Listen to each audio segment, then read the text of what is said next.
송은재 TV 시작합니다. 윤석열 후보가 조금 전에 김종인 위원장을 만나서 선대위 문제를 깔끔하게 매듭지었습니다. 김종인 위원장이 윤석열 후보의 뜻을 거의 대부분 받아들이겠다. 윤석열 후보의 당선이 최종 목표인 만큼 윤석열 후보의 뜻을 거의 다 받아들이겠다 라고 얘기를 하면서 선대위를 둘러싼 김종인, 이준석, 그 다음 윤석열 후보 주변의 중진 의원들 사이에 진통이 이제 말끔히 해결이 됐습니다. 이렇게 되면 3, 4일쯤 시간을 가진 뒤에 지금 주요한 요직인 본부장 자리라든지 공동선대위원장 이런 부분에 대해서 새로운 인물들 발굴하는 이 작업이 그치고 나면 화요일이나 수요일쯤 선대위가 출범할 것으로 예상이 됩니다. 이제 남은 것은 윤석열 후보가 주변에 입단속을 시키는 부분, 언론에 더 이상 잡음이 나오는 것을 막아야 하고 이준석에 대해서도 이준석 입단속은 김종인 위원장이 적극 나설 것으로 보입니다. 그동안 불필요하게 2주일 동안 너무 많은 잡음들이 새어나왔다. 그게 김종인이든 이준석이든 또 당의 중진들이든 윤석열 후보가 모두를 컨트롤할 수 있고 장악할 수 있다면 윤석열 후보의 선택은 존중되어야 한다. 대선 후보는 윤석열인 만큼 윤석열 후보가 결정하고 윤석열 후보가 선택하면 다른 이야기를 하는 것은 불필요한 작업이다. 이렇게 보입니다. 윤석열 후보는 오늘 오후에 김종인 위원장을 만나서 그동안 이뤘던 여러 가지 잡음에 대해서 정리를 하고 김병준 전 비대위원장과 김한길 전 의원을 영입하기로 결정을 했습니다. 김병준 전 비대위원장은 상임선대위원장으로, 김종인 총괄선대위원장, 그 밑에 상임선대위원장으로, 그 다음 김한길 전 의원, 김한길 전 대표는 윤석열 후보 직속으로 특별위원회죠. 국민통합위원회 위원장으로 영입하는 것으로 가닥을 잡았고, 윤석열 후보는 이 같은 내용을 언론의 인터뷰를 통해서 밝혔습니다. 김병준, 김한길 모두 자신을 도와줄 것이라고 믿고 있고 거의 그렇게 가닥이 잡혔다 이렇게 밝혔습니다.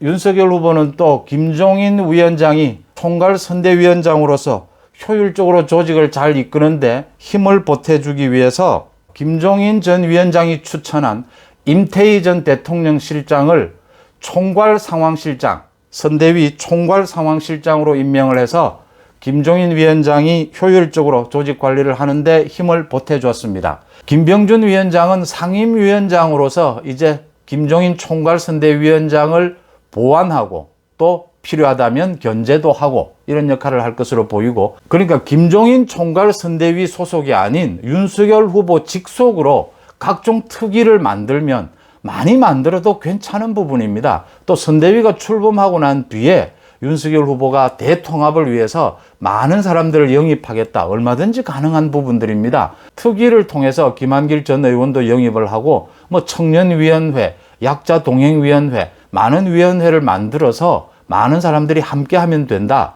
이런 부분에 있어서 김종인 위원장이 모두 동의를 했고, 윤석열 후보는 이제 김종인 위원장을 넘어섰다 이렇게 보입니다. 김종인 위원장에 대한 컨트롤에 자신감을 가졌다. 김종인 위원장이 모두 윤석열 후보의 뜻을 따라주겠다. 정권교체, 윤석열 후보의 당선이 가장 우선인 것이 아니냐. 이 부분의 뜻을 같이 하면서 김종인 위원장의 문제를 해결했다. 이렇게 보입니다.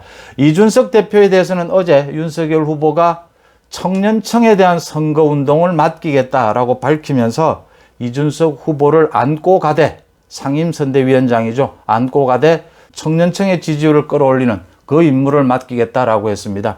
이준석 대표가 여러 가지 분란을 일으키는 부분에 대해서는 김종인 위원장이 이미 이준석 대표에 대해서 말이 너무 많다. 당대표의 채통을 지켜라. 지난주에 이미 경고를 하면서 관리에 들어간 것으로 보입니다. 윤석열 후보가 그동안 경선 캠프에 합류했던 사람들, 또 경선 캠프에 합류하지 않더라도 많이 도와줬던 중진 의원들과 또 많은 초선 의원들, 또 새로운 인물들 이런 사이에서 당장 1선에 내세워야 될 사람 아니면 2선에서 돕도록 해야 할 사람, 이 교통정리를 하는데 3, 4일 시간이 걸릴 것이다. 좀 시간을 두고 교통정리를 해야겠다. 이런 것을 밝힌 이상 다음 주 수요일쯤으로 날짜를 잡고 있습니다. 선대위를 발족을 할 것으로 보입니다. 그때까지는 1선에 내세워야 할 사람, 2선으로 물러세워야 할 사람, 이렇게 정리를 할 것으로 보입니다. 윤석열 후보의 선택에 이제는 힘을 실어줄 때다, 이렇게 보입니다. 김종인 위원장, 이준석 대표, 당의 중진들 모두 윤석열 후보의 선택에 힘을 실어줄 때다, 이렇게 보입니다. 민주당 쪽, 이재명 쪽은 오늘 대국민 사과가 이어졌습니다. 이재명은 대장동 비리에 대해서 사과를 했고, 또 윤석열 후보의 부인인 김건희 씨에 대해서 그 출산 문제를 가지고 영부인의 자격인이 어떻느니 이렇게 이야기한 부분, 그 당사자도 사과를 했습니다. 또 송영길 대표, 윤석열 후보의 돌 사진과 관련해서 일본 돈이 그 사진 안에 있다라는 어처구니 없는 실수를 해서 오늘 또 그 실수를 인정하면서 사과를 했습니다. 사과를 날 잡아놓고 하루에 몽땅 하기로 그렇게 기획한 겁니까? 중요한 것은 민주당은 지금 발부둥을 친다라고 하는 점입니다. 이재명은 오늘 민주당을 통째로 완전히 다 바꿔버리겠다. 이재명 빼고는 민주당을 다 바꿔버리겠다. 민주당의 이재명이 아니라 이재명의 민주당으로 만들겠다. 그 다음은 이제 문재인 정권과의 차별화를 가져갈 겁니다. 대장동 비리 수사 때문에 많이 걸리는 부분이 있을 겁니다. 또 민주당을 이렇게 다 바꾸겠다. 하지만 대장동 특검이 남아 있습니다. 청와대와의 차별화를 가져가야겠지만 쉽지 않을 겁니다. 민주당을 다 바꾸겠다 하지만 벌써부터 반발이 나오고 있습니다. 이재명이 민주당, 자신의 선대위 모두 다 바꾸겠다라고 하지만 그게 쉽지 않을 것이다 라고 하는 점입니다. 오늘 이재명을 비롯해서 민주당의 송영길 대표 등이 사과에 사과를 이어서 했지만 국민들이 그 진정성을 얼마나 믿을지도 의문입니다. 윤석열 후보가 김종인 위원장을 오늘 오후에 만나서 각종 선대위와 관련된 많은 문제를 타결짓고 김종인 위원장을 안고 가기로 한 부분은 윤석열 후보의 정치력, 윤석열 후보의 포용력을 드러낸 것이다. 이렇게 평가할 만하다. 이렇게 보입니다.